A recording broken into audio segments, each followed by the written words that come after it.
everybody, Kimberly here, and today I want to show you how to do a double emboss resist. This is a little twist or a little spin on emboss resist, and it's kind of fun and I really like the way it turns out, so I'm really excited to share it with you today. What regular emboss resist is stamping an image, embossing it with clear embossing powder, and then putting ink over the top, either through direct application of the ink pad or maybe doing watered down ink like a watercolor. But what you're doing is resisting the color from covering where you have stamped and heat embossed.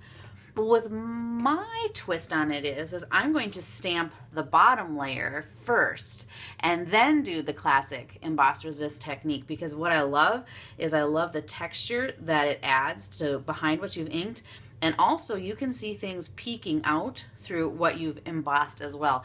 This is a pretty cool technique. It's really easy to do. So let's get started on it. So what I have here is I have the balloon that I have cut from Blueprints 26 Dynamics Blueprints, from My Favorite Things.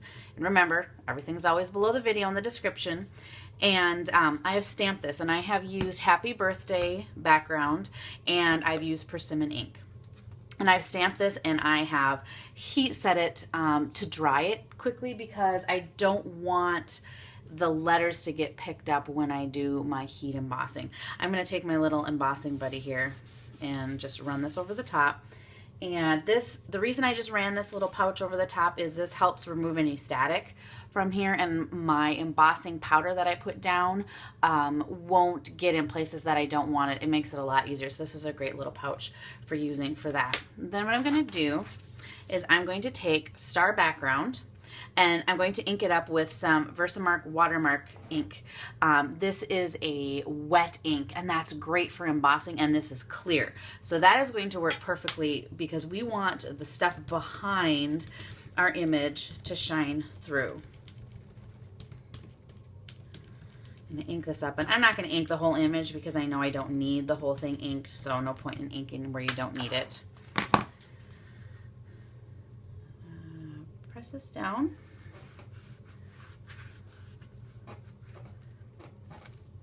And then what I'm going to do is I'm going to pour some clear detail and powder over the top. So this is clear.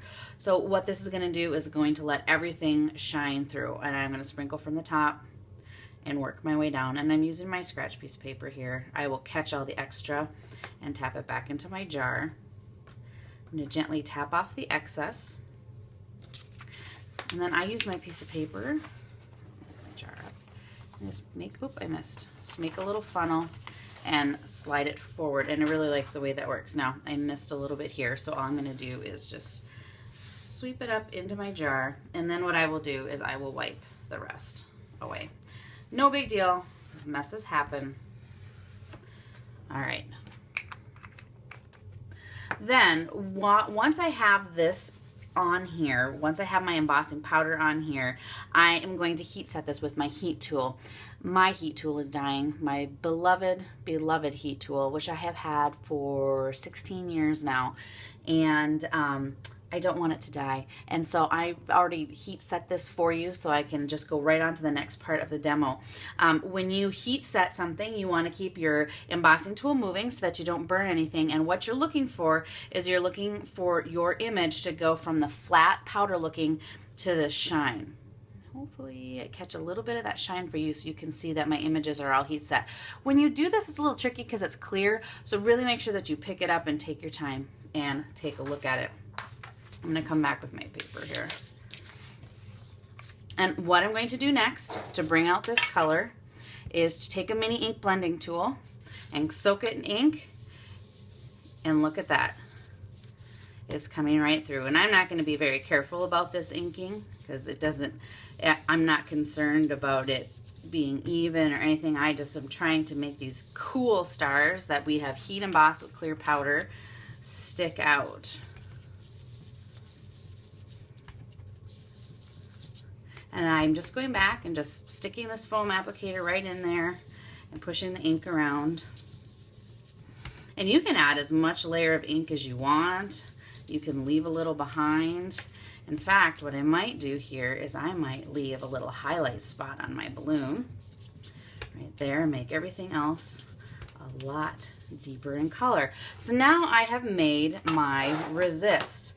It's so easy and it's so cool. And one last thing that I like to do before I finish this off is I like to take just the edge of a baby wipe or maybe a damp paper towel and just gently rub over the top so that you get all the ink off of those stars. How cool is that? I just love that. And what I like about this is I like the extra texture that the stamping behind this brings to the project. And here it is on my happy birthday card. So there you go, a double emboss resist technique. It's a whole lot of fun. Have fun stamping.